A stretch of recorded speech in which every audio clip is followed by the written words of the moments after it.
हरियाणा सरकार बड़ा धमाका। मुख्यमंत्री श्री मनोहर लाल खट्टर के बीपीएल धमाके लाइव। मुख्यमंत्री अंत्योदय परिवार योजना, रोजगार मेला। आप फिर लागेंगे भाई मेले और मिलेगा रोजगार करता है लोन, चाहे मिले डेयरी फार्म का लोन या आपने लेना हो मुर्गी पालन, सुअर पालन या फिर आपने पशुपालन या अन्य छोटे मोटे व्यवसाय करने के लिए 1,80,000 रुपये देगी हरियाणा गवर्नमेंट और आपको भरना पड़ेगा मात्र 10% वापसी। तो सारे भाण और भैया ने काकेताऊ ताइया ने मर्दवीर और लुगाइया ने आपके अपने राजकीय हाथ जोड़कर राम राम। साथियों, आज की धमाकेदार वीडियो है। अब सभी बीपीएल फैमिली को मिलेंगे 1,80,000 रुपये। तो मिलने का क्या है प्रोसेस, जान ले पूरा लाइव मुख्यमंत्री के द्वारा। करके आपसे मैं मिलता रहा हूं।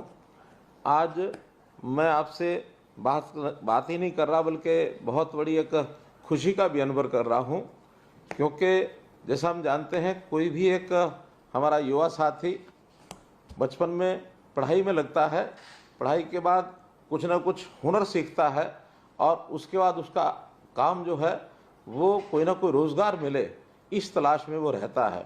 रोज़गार केवल परिवार पालने के लिए नहीं, बल्कि एक हर व्यक्ति का, युवा का स्वप्न होता है कि मुझे कोई अच्छा रोज़गार मिले।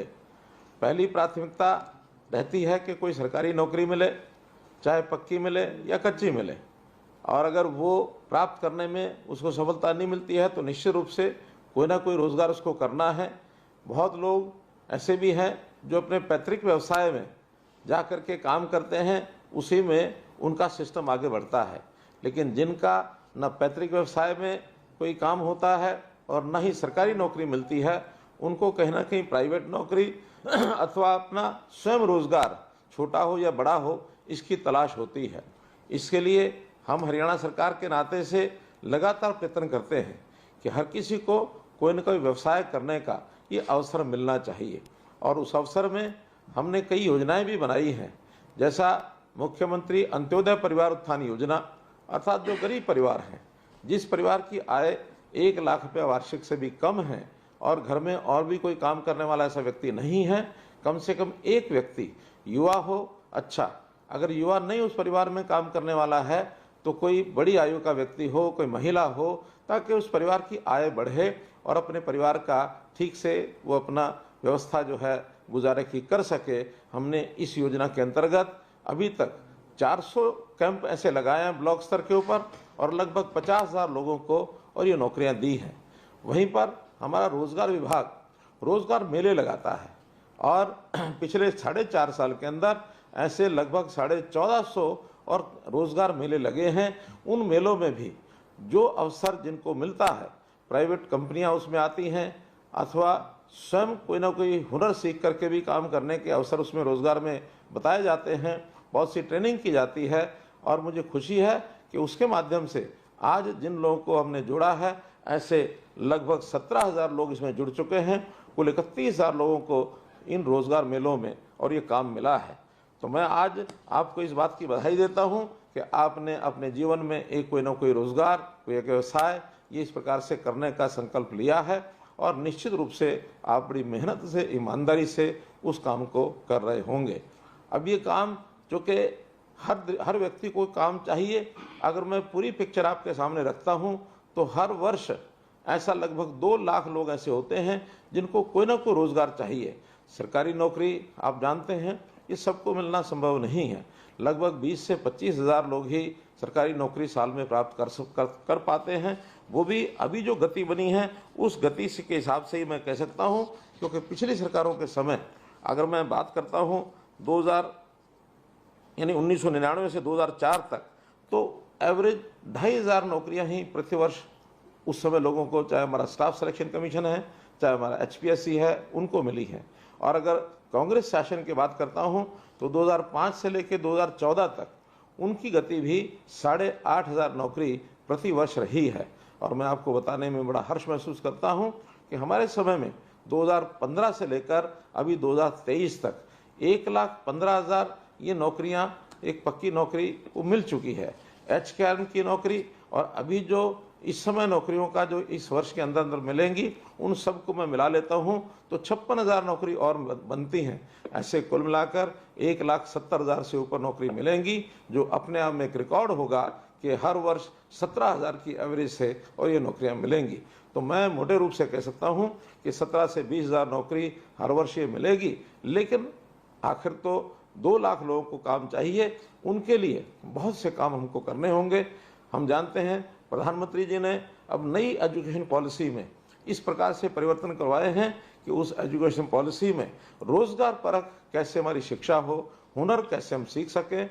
हमने हरियाणा में एक रोजगार प्राप्त करने के लिए कौशल विकास के नाते से एक अलग से विश्वविद्यालय पलवल जिले में बनाया है, विश्वकर्मा कौशल विश्वविद्यालय।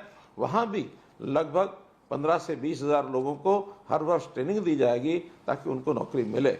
इसके साथ साथ प्राइवेट उद्योग, बड़ी मात्रा में उद्योगों के अंदर भी लोगों को जो नौकरी मिलती है, जो अपने आप जाकर के प्राप्त करते हैं।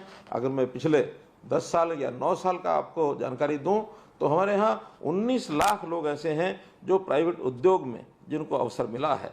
प्रधानमंत्री जी ने मुद्रा योजनाएं चलाई है, तो मुद्रा योजना के नाते से और लगभग 24 लाख लोगों को पिछले 9 साल के अंदर कुछ ना कुछ ऋण उन्होंने लिए हैं और उस ऋण के लेने के कारण से उन्होंने अपने रोजगार, अपने उद्योग ये भी खड़े किए हैं।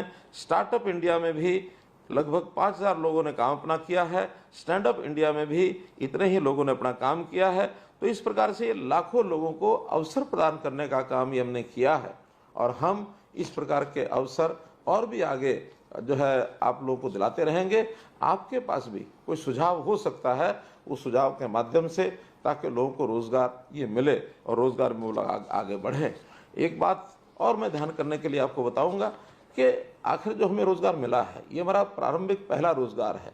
इसको स्थायी रोजगार हम न माने, बल्कि अपने इस काम को और हम अच्छा रोजगार कैसे प्राप्त करें या अपना जो व्यवसाय है उसको और आगे कैसे बढ़ाएं, निरंतर आगे बढ़ने का भी हमको प्रयत्न करना चाहिए। हमारा अनुभव और हमारा प्रयास, निरंतर प्रयास, ये हमको आगे लेकर के बढ़ेगा। प्रारंभ में व्यक्ति जब बेरोजगार होता है तो उसको छोटा रोजगार भी मिले, उसको ले लेना चाहिए, लेकिन सतत हमको हर कदम पर आगे बढ़ने का प्रयत्न करते रहना चाहिए। चाहे वो नौकरी की बात हो, चाहे वो सरकारी नौकरी की बात हो, चाहे वो अपना काम हो।